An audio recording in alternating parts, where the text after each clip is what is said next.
Oke, Ustaz, sudah terdengar Ustaz suara saya, Ustaz? Nah, suaranya jelas. Insya Allah, Ustaz. Alhamdulillah.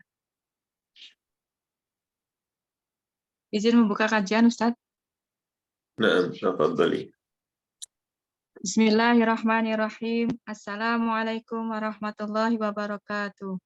Alhamdulillahilladzi bi ni'matihi tatimmus shalihat. Wassalatu wassalamu ala Rasulillah wa ala ahlihi wa sahbihi ajmain. Rabbis shrahli sadri wa yassirli amri wahlul 'uqdatam min lisani yafqahu qawli. Allahumma inni as'aluka ilman nafi'an wa rizqan thayyiban wa amalan mutaqabbala. Selamat datang Selamat datang di kajian hasanah jamaah yang berbahagia.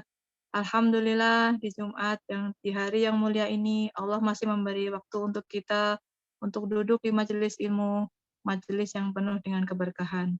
Semoga dengan hadirnya kita di majelis ini memperberat timbangan kebaikan kita di akhirat kelak. Amin, Allahumma amin.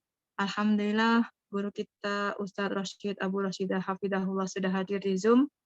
Pagi ini kita masih membahas fikih Asmaul Husna karya Syekh Dr. Abdul Razak bin Abdul Muhsin Al-Abad Al-Badr dengan tema Zat yang Maha Tunggal. Sebelum kita mulai kajian, jika Ummahat ingin bertanya, mohon menuliskan chat untuk PJ pertanyaan. Syukron. Tafadhol Ustaz untuk memulai kajian. Baik.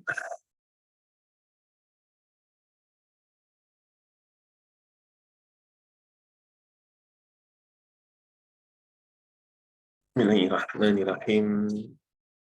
Assalamualaikum warahmatullahi wabarakatuh. Alhamdulillah. Alhamdulillahilladzi bi ni'matihi tatimmus shalihat wa bi fadlihi ihtadal muhtadun. Allahumma salli wa sallim ala habibina wa qudwatina Muhammad sallallahu alaihi wa ala alihi wa sallam wa man ihtada bihadihi wastanna bisunnatihi wa qatada biqudwatihi ila yaumiddin amma ba'd. Alhamdulillah, ikhwatal iman, ahabbakumullah, para jamaah sekalian, para akhwat, para ummahat, para ibunda yang mencintai sunnah dan dicintai oleh Allah Azza wa Jal. Kembali kita lanjutkan majelis Fiqh Asmaul Husna, yang mana pada pagi di hari Jumat yang mulia ini kita sampai pada bahasan Al-Ahad Al-Wahid, yakni Allah Subhanahu wa Ta'ala, Zat yang Maha Tunggal.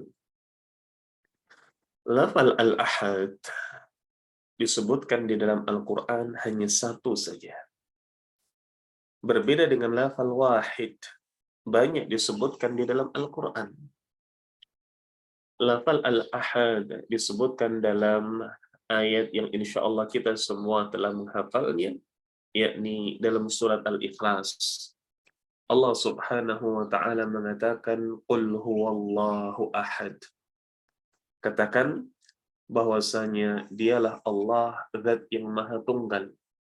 Allahus Samad. Allah adalah Zat yang menjadi tempat bergantung segala urusan dan siapapun itu. Walam yalid, lam yalid, walam yulad. Tidak beranak dan juga tidak diperanakan. Walam yakul lahu kufuwan ahad. Dan tidak ada seorang pun yang setara dengannya. Adapun di dalam hadis, maka di sana kita jumpai ada beberapa. Seperti hadis ketika kita membahas tentang Ismullahil A'zam, nama-nama Allah yang mulia, nama-nama Allah yang paling agung. Saat ada seorang sahabat yang berdoa, Allahumma inni as'aluka bi anni ushiduka annaka antallah, la ilaha illa anta, al-ahadus samad, alladzi lam yalid wa lam yulad wa lam yakul lahu kufuwan ahad. mendengar seorang sahabatnya berdoa dengan doa atau lafal yang seperti ini, Nabi Shallallahu Alaihi Wasallam kemudian bertanya, siapa yang telah berdoa dengan doa tersebut? Dan beliau pun bersumpah, Walladhi nafsi, walladhi nafsu Muhammadin biyadih. Demi zat yang jiwa Muhammad berada di genggamannya. Laqad sa'alallah bismihi a'zam. Sungguh dia telah meminta kepada Allah dengan namanya yang paling agung. Alladhi idza du'iya biha ajaba wa idza su'ila biha a'ta.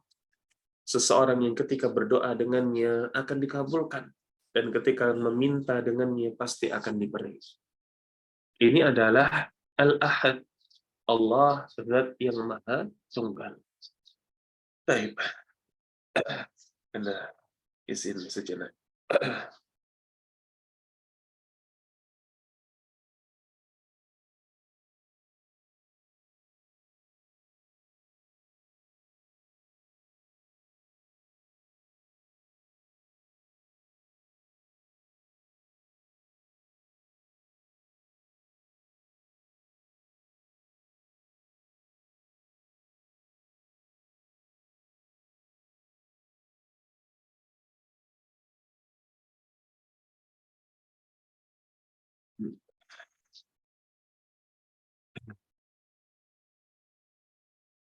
Baik, inilah Al-Ahad, yakni di antara nama-nama Allah yang mulia dan begitu pula di antara Ismullahil A'zam, di antara nama-nama Allah yang paling agung. Maka nama Allah Al-Ahad adalah nama Allah yang mestinya sering kita panjatkan. Sering kita panjatkan tatkala apa? Tatkala kita berdoa kepada Allah. Sebut lafal Al-Ahad. Ini insya Allah termasuk lafal-lafal yang tatkala kita berdoa dengannya akan diijabahi. Tatkala kita meminta dengannya insya Allah akan diberi. Maka makna Al-Ahad ini maha tunggal dalam banyak hal. Dalam apa saja? Maha tunggal dalam rububiyahnya, maha tunggal dalam uluhiyahnya, maha tunggal dalam dzatiyahnya, maha tunggal dalam asma wa sifatnya, maha tunggal dalam apa? Dalam milkiyahnya. Allah Subhanahu wa taala maha tunggal dalam rububiyah. Dalam apa? Dalam hal penciptaan. Penciptaan alam semesta Allah tunggal.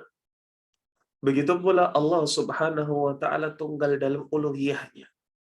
Yani bagaimana Allah Subhanahu wa taala hanya satu-satunya yang layak untuk kemudian kita sembah.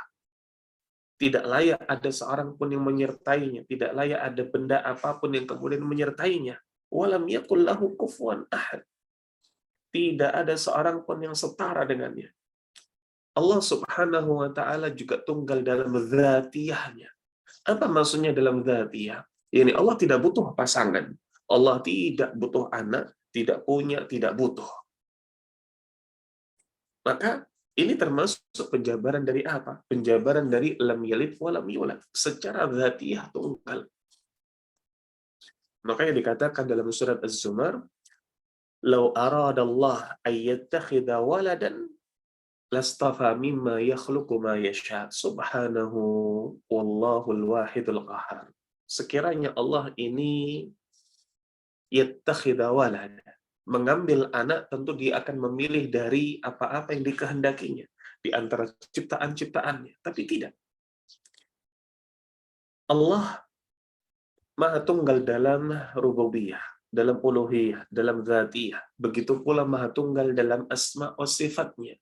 Tidak ada nama-nama serta sifat-sifat yang sama sebagaimana nama dan sifatnya Allah. Tidak ada. Hanya Allah yang memiliki nama seindah itu, sifat yang sempurna itu. Begitu pula Allah Maha Tunggal dari sisi milkiyah, dari sisi kepemilikan, dari sisi kepengaturan. Alam semesta ini hanya Allah yang mengatur. Alam semesta ini hanya Allah yang menggenggam dan memilikinya. Tidak ada kemudian Allah mendelegasikan pengaturan berputarnya bulan dan matahari kepada malaikat. Tidak ada Allah mendelegasikan tentang turunnya hujan serta kemaraunya suatu tempat kepada salah seorang makhluknya. Tidak ada. Allah tunggal dalam hal milkiyah, dalam hal pengaturan, dalam hal kepemilikan. Maka ini harus kita pahami. Maha tunggalnya Allah berlaku dalam banyak hal. Rububiyah iya, uluhiyah iya, asma wa sifat iya, dzatiyah iya, milkiyah iya. Sehingga sungguh sangat sebuah kedunguan yang besar, sebuah kebodohan yang luar biasa besar ketika ada seseorang yang mengaku sebagai Tuhan. Makanya Fir'aun laknatullah alaih ketika mengaku dirinya sebagai Tuhan, luar biasa sekali kebodohannya. Luar biasa sekali kebodohannya. Dan begitu pula luar biasa sekali kebodohan orang-orang yang mengikutinya. Karena sudah jelas, Maha Tunggalnya Allah ini dalam banyak hal. Baik. Anda Tuhan izin saja.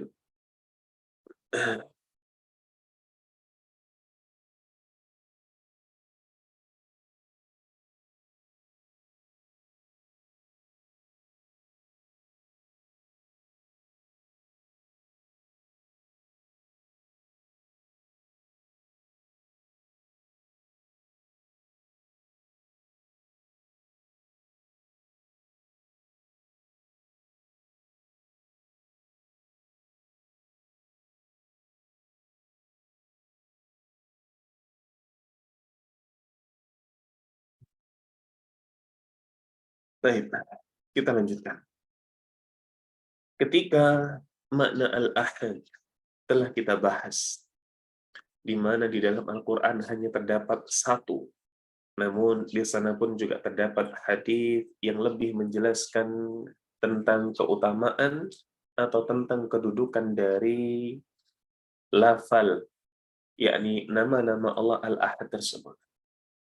Adapun di sana nama Allah al-wahid sering dan banyak disebutkan di dalam Al-Quran.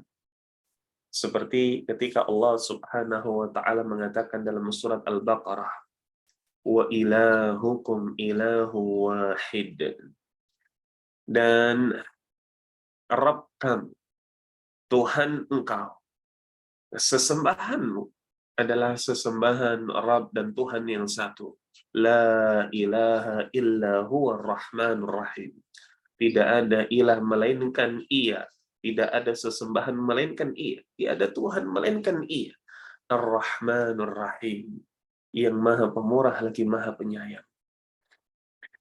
Begitu pula di dalam surat Shad, Allah Ta'ala mengatakan, wa ma min ilahin illallah al-wahidul qahhar. Dan tidak ada ilah melainkan Allah, zat yang al-wahidul qahhar, zat yang maha tunggal lagi maha perkasa. Begitu pula dalam surat Ar-Ra'd, Allah Ta'ala juga menegaskan, qulillahu khaliqu kulli syai'in huwal wahidul qahhar. Katakanlah bahwasanya Allah adalah khaliqu kulli syai', pencipta segala sesuatu, huwal wahidul qahhar, yakni zat yang maha tunggal dan zat yang maha perkasa lagi mengalahkan. Ini adalah lafal al-wahid yang disebutkan di dalam Al-Quran. Dan kedua nama ini, baik itu al-ahad ataupun al-wahid, sama-sama menunjukkan ketunggalan Allah. Sehingga kalau tadi kita sampaikan bahwasanya al-ahad ini mengandung ketunggalan dalam 5 hal, dalam uluhiyah, rububiyah, dzatiyah, asma wa sifat, dan juga milkiyah. Maka al-wahid ketika memiliki makna yang sama, menunjukkan ketunggalan, maka al-wahid juga menunjukkan dalam 5 hal ini. Rububiyah, uluhiyah, asma wa sifat, dzatiyah, dan milkiyah. Sama. Allah Subhanahu wa taala tidak ada yang sebanding dengannya. Tidak ada tandingan baginya dari siapapun di muka bumi ini. baik itu secara penciptaan. Tidak ada yang bisa menciptakan sebagaimana penciptaannya Allah. Secara uluhiyah, tidak ada yang layak untuk diibadahi sebagaimana kita mengibadahi Allah. Secara asma wa sifat, tidak ada yang memiliki nama dan juga sifat sesempurna Allah. Secara dzatiyah, tidak ada yang kemudian sanggup untuk tunggal tanpa membutuhkan sekutu selain Allah. Begitu pula secara milkiyah, tidak ada yang bisa memiliki dan mengatur dengan begitu sempurnanya kecuali Allah. Maka Allah Subhanahu wa taala Maha Tunggal dalam segalanya. Dan banyak sekali bagaimana Allah Subhanahu wa taala izin.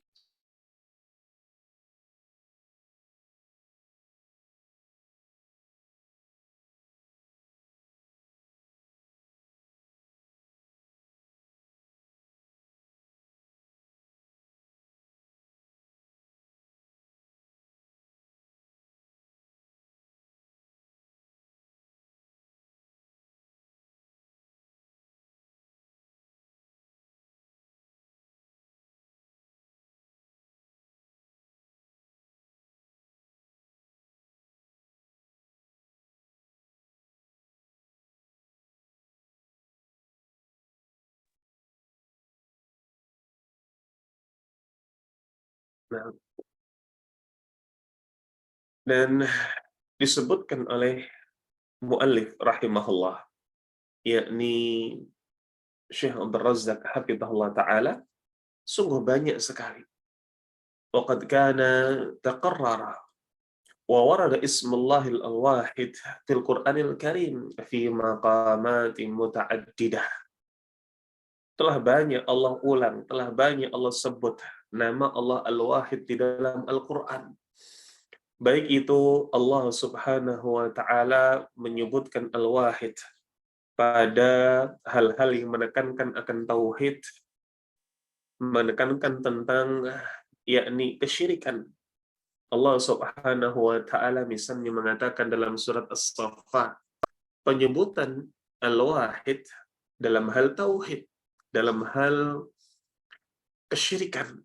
Allah mengatakan inna ilahukum lawahid. Sejatinya ilah kalian benar-benar tunggal.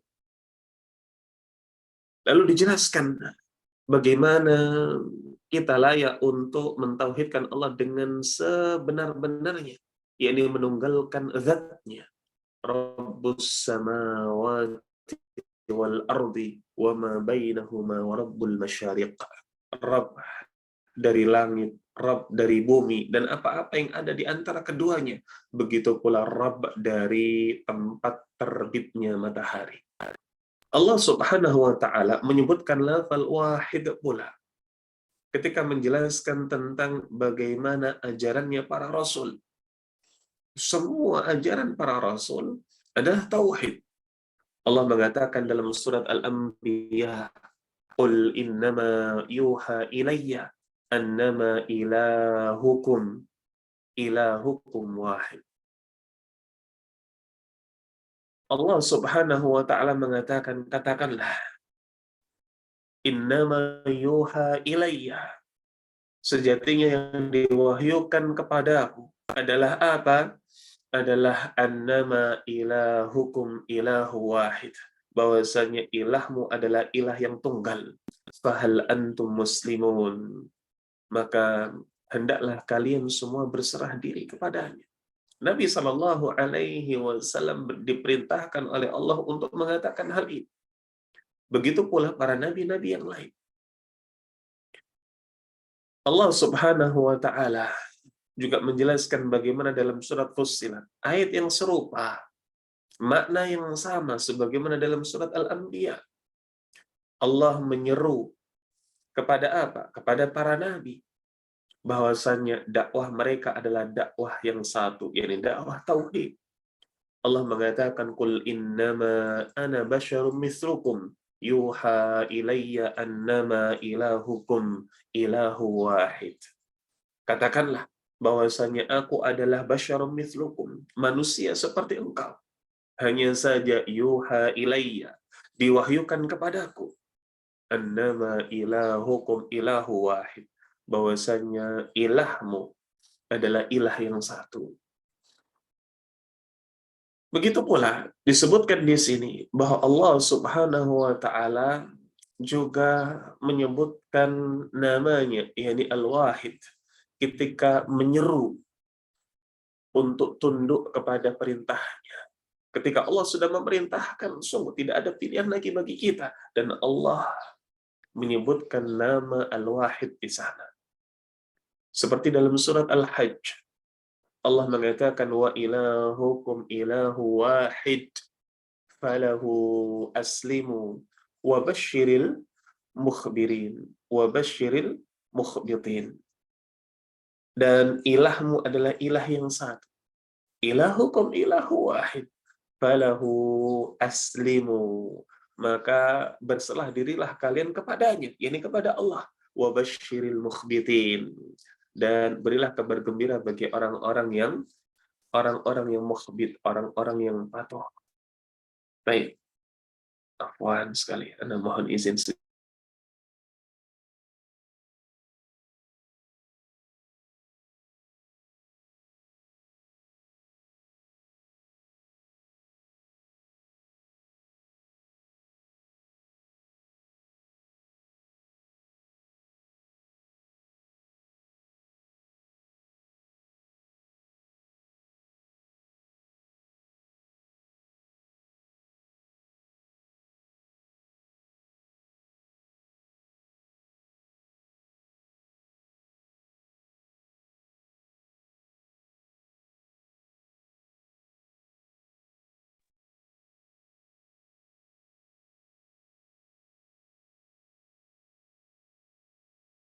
Nah,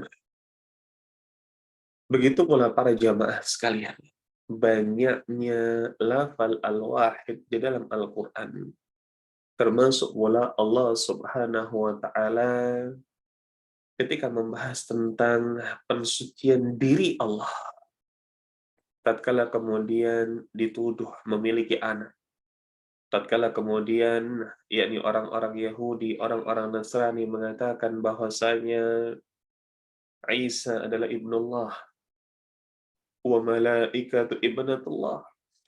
Isa adalah putranya Allah, malaikat adalah putrinya Allah. Maka Allah menyebutkan dengan menukilkan namanya Al-Wahid. Untuk apa? Untuk mensucikan dirinya dari segala bentuk tuduhan itu. Allah Subhanahu wa Ta'ala mengatakan apa yang tadi sempat kita nukilkan dalam surat Az-Zumar. Lau aradallah ayyattakhidha waladan lastafa mimma yakhluqu ma yasha. Seandainya Allah ini mau mengambil seorang anak atau hendak menjadikan seorang anak, niscaya apa? Lastafa mimma yakhluqu ma yasha. Niscaya Allah akan memilih dari ciptaan-ciptaan makhluk-makhluknya yang Ia kehendaki. Tapi tidak. Begitu pula ketika orang-orang mengatakan Trinitas. Allah katakan wala taqulu thalathah. Janganlah engkau mengatakan bahwasanya Rabb itu, ilah itu thalathah, tiga. Intahu khairan lakum. Maka berhentilah dari ucapan itu. Maka itu sejatinya lebih baik daripadamu. Innamallah ilahu wahid. Sejatinya Allah itu adalah zat yang maha tunggal. Ini banyak sekali Allah sebutkan lafal wahid. Karena memang al-wahid sesuatu yang menggambarkan bagaimana zat Allah. Bagaimana yang kita harus pahami bahwa al-wahid adalah al-ahad.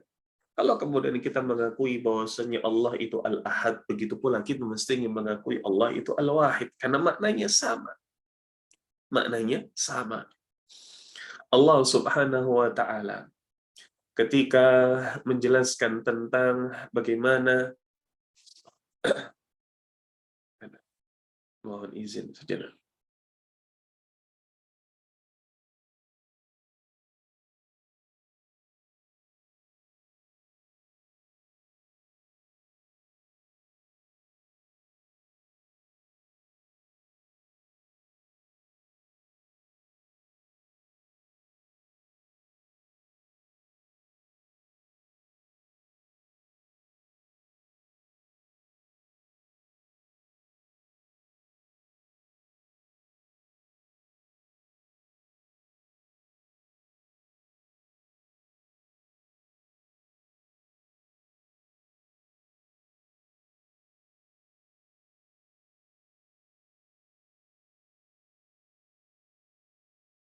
Allah Subhanahu wa taala juga menggunakan lafal al-wahid tatkala membantah bagaimana keyakinan orang-orang musyrik yang di sana meyakini adanya Tuhan. Allah mengatakan dalam surat Yusuf, "A'arbabum mutafarriquna khairun amillahu al-wahidul qahhar." Mana yang lebih baik?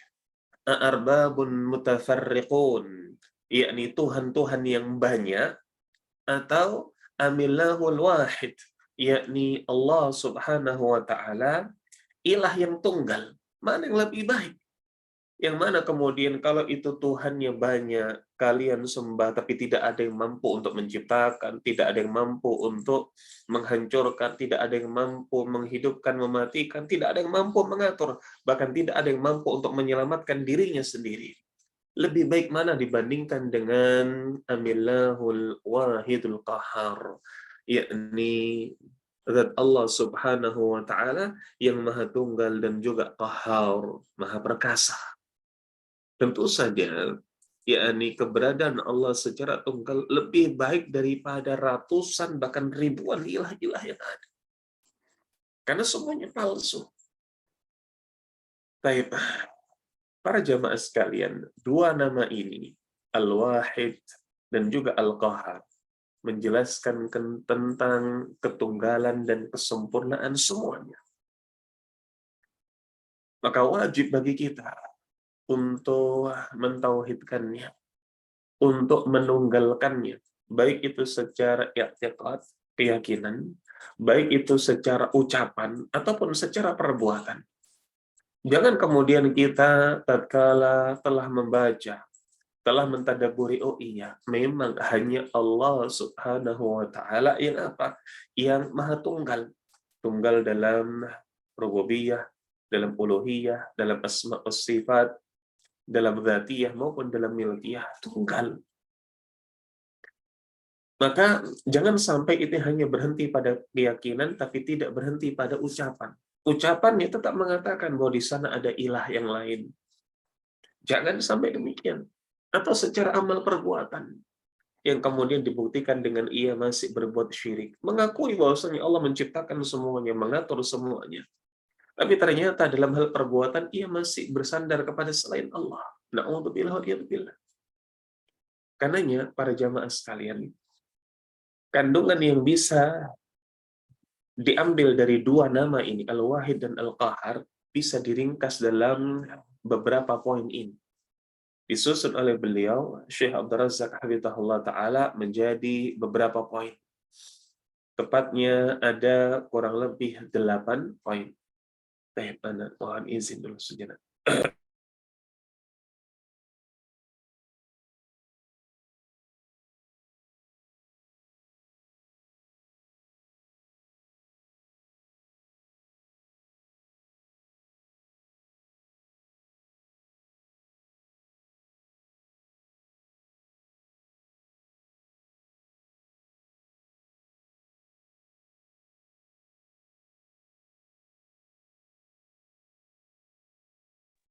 Baik, kandungan yang ada dari dua nama ini, yakni Al-Ahad dan juga Al-Wahid, di antaranya adalah kandungan An-Nafyul Mithli, peniadaan yang serupa dengannya. Tidak ada yang serupa dengan Allah Subhanahu wa Ta'ala. Yang namanya tunggal berarti ya sudah, hanya sendiri saja, tidak ada yang serupa dengannya. Mau kemudian di sana ada orang yang mengaku hebat, ada orang yang bisa menciptakan, Allah tunggal, tidak sebanding dengannya. Maka ketika tidak ada yang sebanding, berarti tidak ada pula sekutu, tidak ada pula tandingan. Yang kedua, yakni butlanut takyif, batilnya membagaimanakan. Batilnya mentakif. Takyif ini artinya membagaimanakan. Yakni seseorang berusaha untuk menggunakan akalnya yang sempit, akal yang terbatas untuk membagaimanakan sifat Allah. Bagaimana ya Allah ketika begini? Bagaimana ya Allah ketika begitu? Membagaimanakan sifat Allah ini hal yang mustahil. akal kita tidak akan mampu. Akal kita tidak akan mampu. Jangankan kemudian membagaimanakan sifatnya Allah, membagaimanakan makhluknya Allah aja, yakni membagaimanakan apa? Membagaimanakan matahari saja. Ketika di siang bolong terik betul, kemudian kita menatap matahari dengan mata telanjang, kita tidak mampu. Ini baru membagaimanakan makhluknya Allah. Dengan kemudian melihat, dengan kemudian mempelajari makhluknya Allah saja kita tidak bisa, apalagi Allah Subhanahu wa taala. Baik. Berikutnya, kandungan yang bisa kita ambil dari dua makna ini, yakni isbat jami'i sifatil kamal. Penetapan semua sifat sempurna. Tidak ada yang sesempurna Allah. Di mana sempurnanya tidak ada yang luput. Bahkan tidak ada satu sifatnya yang kemudian memiliki celah. Tidak ada. Semuanya agung. Maka ini bagaimana Allah memiliki kesempurnaan sifat. Begitu pula yang keempat, kandungan yang bisa kita ambil dari dua nama ini. Anna lahu min kulli sifatin min tilka sifat a'zamuha wa ghayatuha wa muntahaha wa anna ila rabbikal muntaha. Yakni Allah Subhanahu wa taala memiliki sifat yang apa? A'zamuha, yang paling agung, yang paling menjadi mulia, yang paling menjadi akhir atau menjadi sempurna. Allah Subhanahu wa taala mengatakan wa anna ila rabbikal muntaha, dan kepada Rabbmu lah al-muntaha, akhir dari segala sesuatu, yakni kesudahan bagi segala sesuatu, kesempurnaan. Bagaimana Allah Subhanahu wa taala memiliki sifat basar yang paling sempurna, penglihatan yang paling sempurna, karenanya kemudian memiliki nama Al-Basir. Bagaimana Allah Subhanahu wa taala memiliki pendengaran yang paling sempurna, karenanya memiliki nama As-Sami'. Maka ini sempurna, tidak ada yang luput dari pandangan Allah, tidak ada yang luput dari pendengaran Allah. Walillahil mathalul a'la, kata Allah. Allah memiliki sifat yang paling tinggi. Tidak ada yang serupa. Dan begitu pula termasuk di antara kandungan dari dua nama ini, yakni tanzihuhu subhanahu anin naqais wal uyub. Allah Subhanahu wa taala berlepas dari segala kekurangan, berlepas dari segala aib, karena memang kekurangan serta aib adalah hal-hal yang layak disandarkan kepada makhluk saja, bukan kepada Allah Subhanahu wa taala. Makanya Allah mengatakan subhanahu huwallahul wahidul qahar. Maha suci Allah. Allah lah al-wahid yang maha tunggal, al-qahar yang maha perkasa. Baik. Sekali lagi ana mohon maaf, izin dahulu.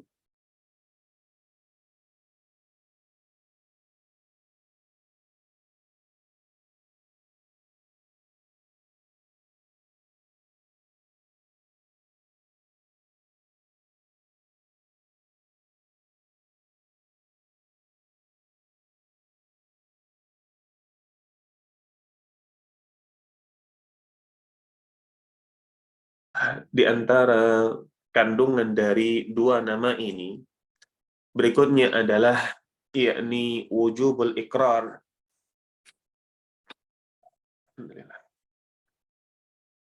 Wujubul iqrar, yakni bitafarrudihi subhanahu bil kamalil mutlaq fi dhatihi wa sifatihi wa af'alihi wa i'tiqadihi. Yakni wajib bagi kita untuk mengikrarkan ketunggalan Allah dengan segala bentuk kesempurnaan yang mutlak, baik itu secara zat, secara sifat, maupun secara perbuatannya. Kita harus mengikrarkan hal tersebut dengan lisan kita. Begitu pula meyakini dengan hati kita. Inilah yang dikatakan sebagai tauhid asma wa sifat, tauhid rububiyah, atau Dibahasakan lain dengan apa? Tauhidul ilmi. Tauhidul ilmi. Jadi ada pembagian tauhid itu yang disebutkan oleh para ulama menjadi dua. Tauhidul ilmi, tauhidul amali. Tauhidul ilmi ini tauhid rububiyah dan asma wa sifat. Tauhid amali, tauhid uluhiyah. Maka bagaimana kita wajib untuk mengikrarkan tentang ketunggalan Allah yang maha sempurna, baik itu secara zat, secara sifat, secara perbuatan, wajib kita untuk mengikrarkan hal tersebut dengan lisan ataupun meyakini dalam hati. Inilah yang kemudian disebut dengan tauhid asma wa sifat dan juga tauhid rububiyah alias tauhid ilmi. Begitu pula di antara kandungan yang bisa kita petik yakni wujubu ifradihi subhanahu wahdah bil ibadati wal ikhlasi dinillah. Wajibnya kita menunggalkan Allah dalam hal perbuatan. Perbuatan di sini perbuatan kita, ibadah kita. Ini bagaimana kita kemudian menunggalkan Allah. Allah Subhanahu wa taala tunggal dalam hal apa? Dalam pemberian rezeki. Kita pun kemudian tunggal dalam meminta rezeki kepada Allah. Allah Subhanahu wa taala tunggal dalam memberikan manfaat, mencegah kemadaratan. Kita pun tunggal kepada Allah dalam hal bergantung. Ini. Dan yang terakhir, kandungan yang terdapat dalam dua nama ini, yakni ar-radd alal musyrikin wa jami' sunufil mubtalin mimma la yaqdirullah haqqa qadrih. Yakni bantahan terhadap ini orang-orang musyrik dan juga orang-orang yang batil ketika mereka tidak mengagungkan Allah dengan sebenar-benarnya. Orang-orang yang kemudian tidak mengakui bagaimana Allah Subhanahu wa taala, tidak mengakui baik itu keperkasaan Allah, baik itu maha kuasanya Allah. Orang-orang yang tidak mengakui hal tersebut bisa dibantah bahkan dengan satu nama saja, Al-Wahid.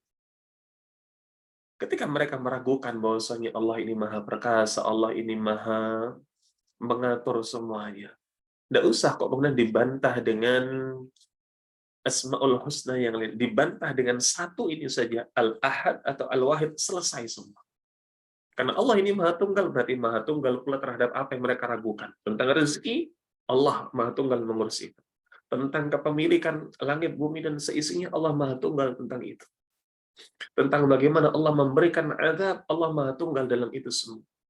Maka bantah terhadap orang-orang musyrik tentang kebatilan-kebatilan mereka berkaitan dengan zat Allah, sejatinya pun juga bisa dibantah dengan satu nama Allah ini, Al-Wahid, Al-Ahad.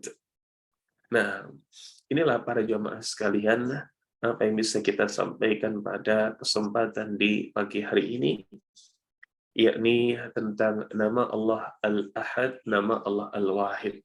Insyaallah pada pertemuan mendatang kita masuk pada bahasan Allah tempat bergantung segala urusan, yakni As-Samad. Wallahu a'lam bishawab. Baik, kalau ada pertanyaan, tafadhal. Jazakumullah khairan Ustadz atas materi yang disampaikan. Semoga menjadi pahala jariah untuk Ustadz. Qadarullah memang belum ada pertanyaan. Apakah boleh kajian ditutup Ustadz? Masya Allah. Masya Allah, ada pertanyaan ini. Tidak ada pertanyaan ini, Bu Vicky. Alhamdulillah tidak ada Ustadz. Wah, Masya Allah. Kok Alhamdulillah, Ibu? Anak jadi bertanya-tanya ini. Sepertinya mungkin jamaah ingin Ustadz istirahat dulu biar cepat sembuh. Syafaqallah Ustadz.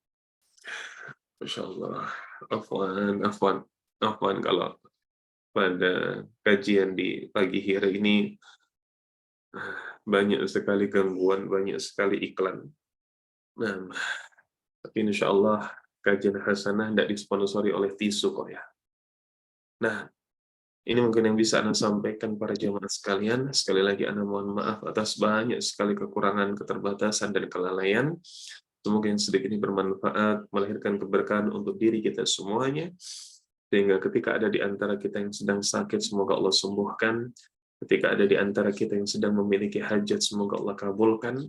Ketika ada di antara kita yang sedang membutuhkan pertolongan, maka Allah segera memberikan pertolongan atas hal tersebut. Aqulu ma tasma'un wa akhiru da'wana anil hamdulillahi rabbil alamin. Assalamualaikum warahmatullahi wabarakatuh. Waalaikumsalam warahmatullahi wabarakatuh. Jazakumullah Ustaz atas materi yang disampaikan. Semoga kami bisa mengamalkan ilmu yang disampaikan. Amin. Allahumma amin. Semoga Allah merahmati Ustadz, syafaqallah Ustadz, tahurun insyaallah. Dan semoga menjadi pahala jariah untuk Ustadz. Dan semoga Allah merahmati Ustadz, guru-guru Ustadz, keluarga Ustadz, dan orang-orang yang Ustadz cintai. Amin. Allahumma amin. Terima kasih kepada jamaah hasanah. Jazakumullah khairan. Barakallahu fikum jami'an. Semoga kita tetap istiqomah di atas jalan ketaatan kepada Allah dan Rasul-Nya, dan tetap istiqomah untuk menuntut ilmu syar'i. Dan semoga ilmu yang sampai kepada kita, Allah mudahkan kita untuk mengamalkannya. Amin, Allahumma amin. Kami segenap tim kajian hasanah dan saya pribadi sebagai moderator, mohon maaf yang sebesar-besarnya jika penyelenggaraan kajian ini banyak sekali kekurangan, dan mungkin ada pertanyaan yang masuk, insya Allah akan dibacakan pekan depan, Rabu insya Allah, atau bisa ditanyakan kembali. Mari kita tutup kajian pagi ini dengan doa kafaratul majlis. Subhanallah. Alhamdulillahirrahmanirrahim. Wassalamualaikum warahmatullahi wabarakatuh.